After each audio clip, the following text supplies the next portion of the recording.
ihe ọbụla m ga na-eme ma Chineke maa nwara mbụrụ gọvanọ ịgafe nọ ihe dị iche mbata n'ebe ọbụla m ga na-asị kedu ihe a ga-eme ebe a ka ọ makarịa ọ bụrụ civil service na ndị na-alụ eme ọrụ oyibo kedu ihe a ga-eme ka ha lụkarịa ka ihe ha ga-eme ka ha bido isit up ịbịa n'oge inwe dị more productive na-enweta more remuneration a na-akwụ ha ụgwọ n'oge ihe niile ndị a just nwa obere ihe gasị amaghị ekwu m ga na-eme nnukwu ihe in a very simple manner nnukwu ihe a ga na-eme ya nwatakịrị a na-eme ife na-afụ that improvement ọganiru ọ na-aga before na-amaghị ha na-eme Anambra chawapụ. Itinye security 1. 2, education akwụkwọ ụmụaka very very important maka na education aka ị ga-eji nwere kpọpụta fa from street itinye fa jesi education fa dị educated fa nwee ike banye ebe ha ga-alụ nwa ọrụ na health create all for them infrastructure which is the target of without security no infrastructure all those things together onye ndị be anyị aka izizi anyị eme ka enwetagodo udo na Anambra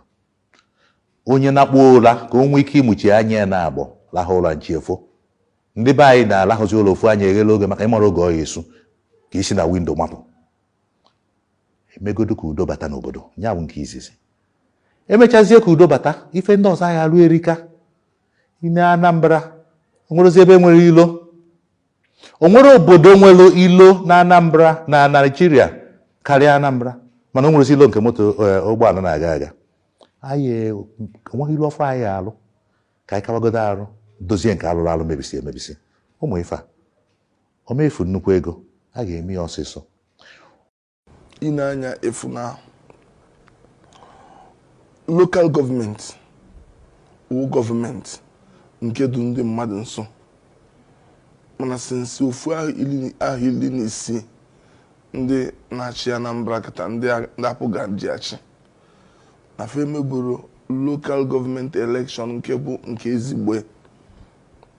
ha bịa were ego ndị ogbenye ego ndị mmadụ anafe eri na gọọmenti etiti na ha eji ewe na-alụ ọrụ na gọọmenti etiti mana ha na-eme nka ndị mmadụ nọ na local gọọmenti a na-ata afụfụ nya wụ ife kpatalụ anyị ji chọ ka anyị bịa ka anyị dozie mee local gọọmenti election mee ka ndị mmadụ ka gọọmenti du ndị mmadụ nso mee ka ndị local gọọmenti na-enweta ego ha na Abuja ma ebe ndị ọzọ ego si abịa na-abịalụ ha nke a bụ nke kacha dị mkpa anyị sị na anyị ga-eme agwago nga ife bụ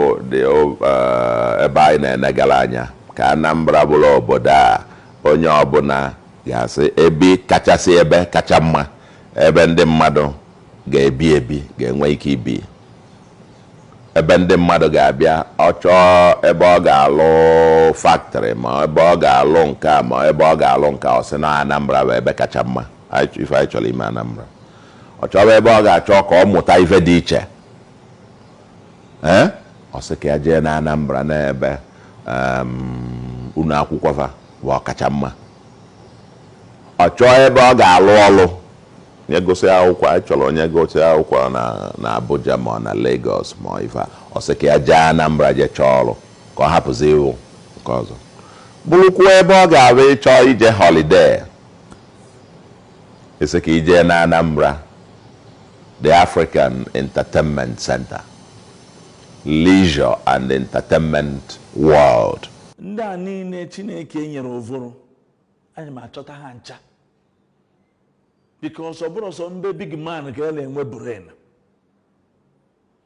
ka anyị mee ka achọ onwe ha onye anyị luzu ya wuru education mụ aja arụ 21 campus aja arụ Modern University the main university